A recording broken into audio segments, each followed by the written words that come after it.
Laura es ahora una lápida en algún lugar y este viejo expediente médico que cuenta en hojas A4 lo que nunca debió suceder. Laura fue madre, hija y una mujer embarazada con cáncer de pulmón en nivel 4, a la que en 2 oportunidades le negaron el aborto terapéutico en el Hospital Cayetano Heredia. Después de su primera radioterapia se le descubre un embarazo. Ella solicita la interrupción del embarazo porque definitivamente era una situación de altísima vulnerabilidad y todos sabían que la radioterapia iba a dañar en la evolución del feto y sin embargo en el hospital se lo niegan.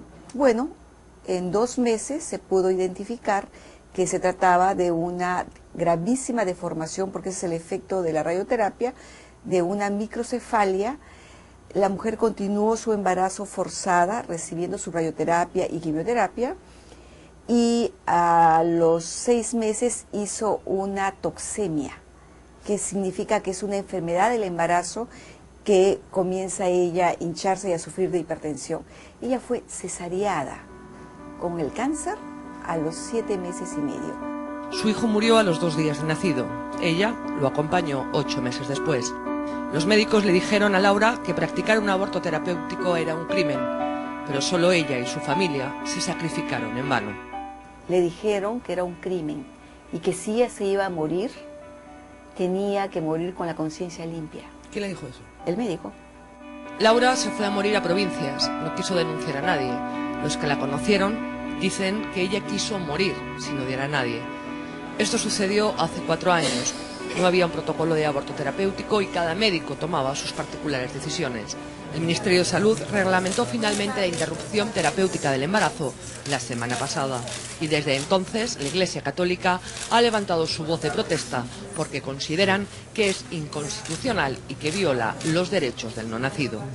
Es una guía para matar si no se quita esa causal y si no se llama a una consulta de mejorar la salud.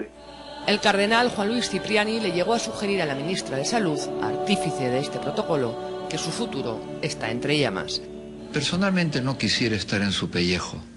Tarde o temprano estaremos delante de Dios, que juzgará con absoluta bondad y con mucha verdad las decisiones que tomemos. El viernes, en tono igual de contundente, pero menos estridente, la Conferencia Episcopal convocó a la prensa para solicitar la derogación de este protocolo. Aprovechamos para contarles el caso de Laura: cáncer, radioterapia, embarazo obligado, negación de aborto terapéutico, muerte, y esto fue lo que nos dijeron. ¿Ustedes creen que alguien tiene derecho a hacer sufrir tanto a una persona? Y la pregunta es si no creen que un protocolo o una guía técnica ayuda a que no se den este tipo de arbitrariedades. Es un caso típico en el cual es indispensable auditar. Una vez que está auditado, ahí se sabe si hubieron errores o no hubieron errores.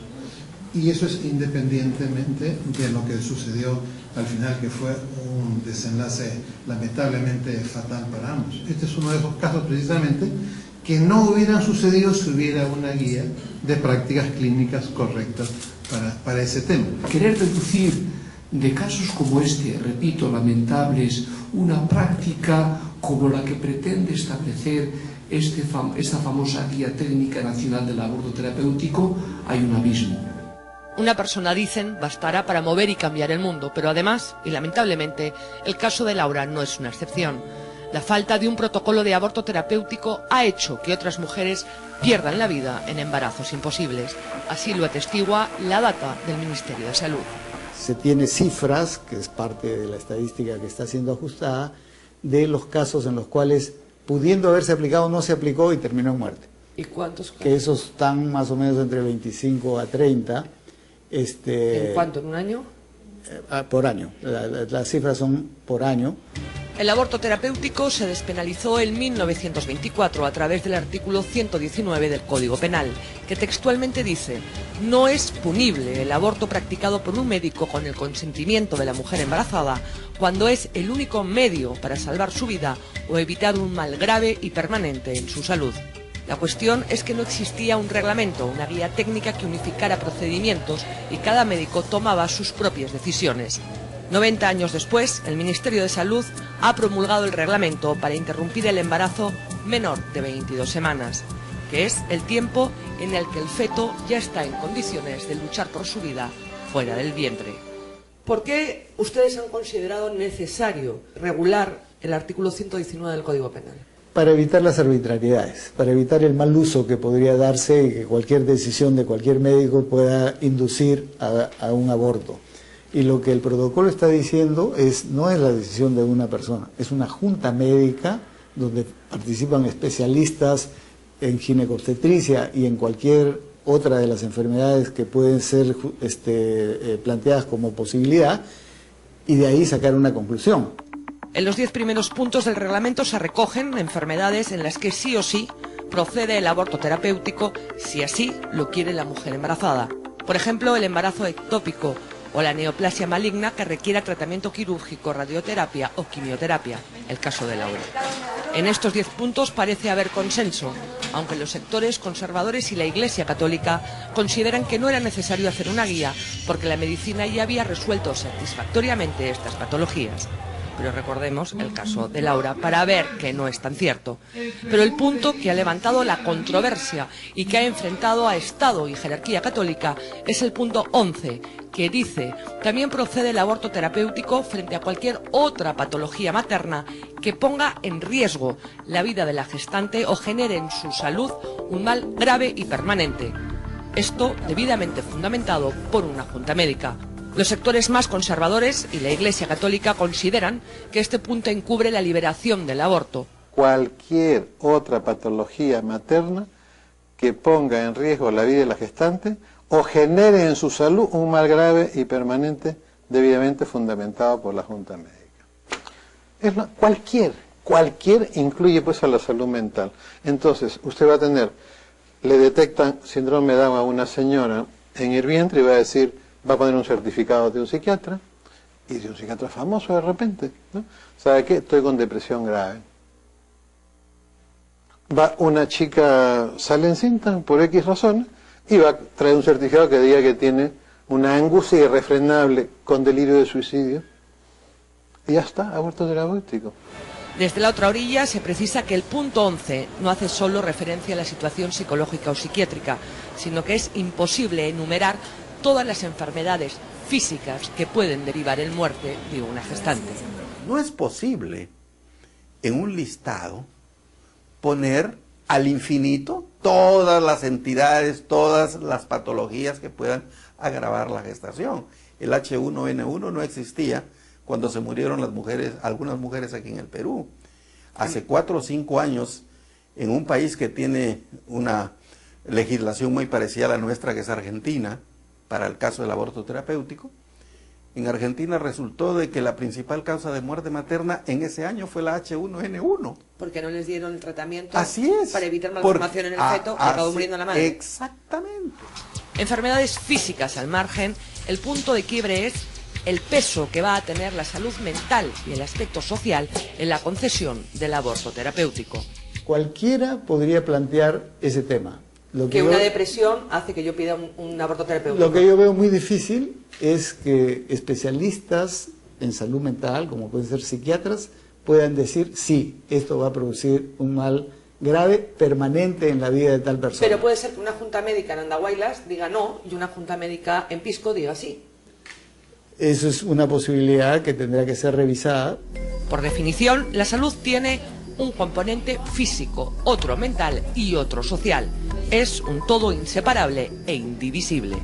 El Código Penal protege la salud y la salud tiene diversos componentes, uno de los cuales es la salud mental, que no puede ser separada del resto de la salud, excepto de repente por fines didácticos. La salud mental se asienta en el cerebro es parte del cuerpo y la salud es una sola. Es más, sin salud mental no hay ni siquiera la posibilidad del desarrollo, ni del bienestar, ni del goce de los derechos humanos. Hay que tener en cuenta que actualmente en el Perú está penado hasta con 6 meses de prisión la práctica de un aborto en caso de violación o si la interrupción del embarazo tiene como única causa la malformación del feto.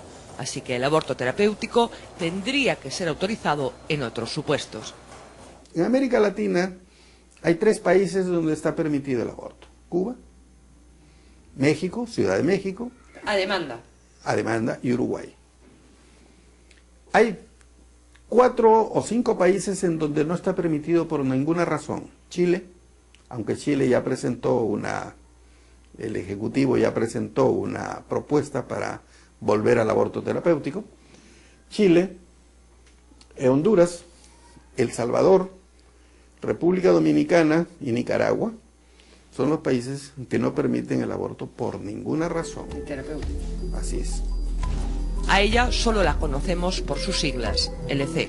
Siendo menor de edad, fue violada en varias oportunidades por un mototaxista. Al sentir que podía estar embarazada, intentó suicidarse lanzándose del techo de su casa. Ingresó al hospital con la columna partida en dos. Los médicos del hospital Alcides Carrión se negaron a operarla para alinear su columna porque estaba embarazada. También le negaron un aborto terapéutico. Meses después sufrió un aborto espontáneo y ahora ha quedado cuadraplégica y condenada a ser dependiente de otros porque no le hicieron la operación que necesitaba en su momento. Este caso que me ha pasado a mí sobre el embarazo, que no lo tomen como un juego, sino como una ley que provee a todas las mujeres como derecho de una mujer y que ni una mujer pase lo que yo he pasado. La ONG Promsex llevó este caso ante Naciones Unidas y el Perú fue sancionado, sin que hasta hoy se haya cumplido con ella. En ese momento no había una guía, un protocolo estandarizado de aborto terapéutico. Ahora lo hay, pero la Iglesia Católica lo considera una guía para matar que deja la puerta abierta para el aborto a demanda. La Iglesia piensa en los dos. La Iglesia no está contra la gestante, la Iglesia está a favor de la vida de los dos. Pero esta resolución piensa solamente en la gestante, no tiene en cuenta al concebido. El Perú es un estado laico, aconfesional, pero el 70% de la población se reconoce católica. De ahí el poder político que tiene la Iglesia. Sin embargo, dentro de su feligresía hay voces disidentes. ¿Y ustedes consideran que el aborto terapéutico no solo está permitido por la Iglesia, sino que no está sancionado por el derecho canónico? ¿Por qué? ¿Por qué? Porque el derecho canónico, siendo una ley interna de la Iglesia Católica, al hablar de sanción penal, no permite la excomunión, ¿no?, de las personas cuando éstas se encuentran en determinadas situaciones. Por ejemplo, cuando la mujer es menor de edad, cuando actuó presionado por miedo, cuando actuó para evitar un grave daño. Por ejemplo, aquí calza perfectamente todas las causales de aborto terapéutico que están en el protocolo actual, cuando ignoraba que infringía una ley, cuando actuó en legítima defensa, por ejemplo, la causal de violación sexual, ¿no?, si actuó por violencia o de manera accidental, o cuando la persona, o en este caso la mujer, carece de razón o sufre alguna deficiencia mental. Entonces, nos parece que es totalmente claro, preciso, y como católicas nos parece pertinente apelar a este recurso, ¿no?, difundirlo, porque esto también no solamente nos libera de esta idea de culpa, de que si estamos actuando de esta aquella forma o estamos pecando, ¿no?, sino también nos permite informarle a la gente, ¿no?, y a las católicas y a los católicos que esto existe y que no necesariamente todo aquello que viene de la jerarquía es tan cierto. Sin guía o protocolo único, ya había 14 hospitales que habían creado su particular manual interno. Se estima que el año pasado se practicaron 100 abortos terapéuticos. Ahora hay un protocolo único que se deberá aplicar en todos los centros de salud a partir del nivel 2. La Iglesia pide que se derogue en nombre de Dios y en nombre de la vida y lo consideran anticonstitucional. Y el Ejecutivo parece que por el momento no está dispuesto a dar marcha atrás. Quienes dicen que hay que eliminar el punto 11, en realidad están cometiendo una falacia, porque el punto 11 dice exactamente lo mismo que dice el artículo 119 del Código Penal, exactamente lo mismo.